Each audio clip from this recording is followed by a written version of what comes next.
Friends आपणकर प्रिय YouTube channel विकास अधिकारी को स्वागत। आज आम जो कोको पक्षी जो शुआटे से किपरि जड़े महिला पाखरे रोला कटक से केवे उड़ीगला जना पड़ानी से जड़े परिवार सदस्य भाई हो जाता।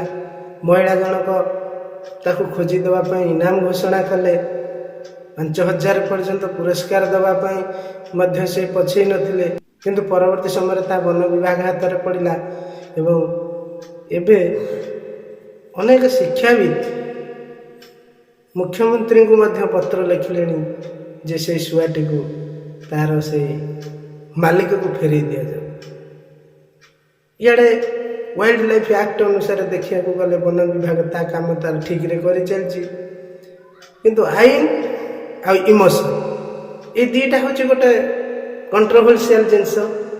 एदि आम आईन को देखा निश्चित भाव में गोटे बणर पक्षी बणरे रहा उचित, किंतु जेहेतु से दीर्घ दिन धरी जनक पाखरे रही जाइए स्नेह ममतार डोर बांधि जाइए, सी भी सुरक्षित मणि न पारे अन्य स्थान ता जीवन प्रति विपद आसीपे।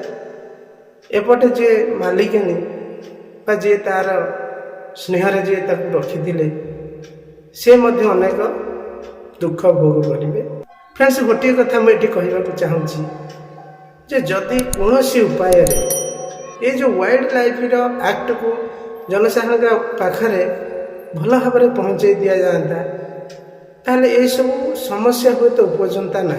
लोक मैंने भी बुझार अच्छे शिक्षित समाज ये वाइल्ड लाइफ नियम बुझा उचित।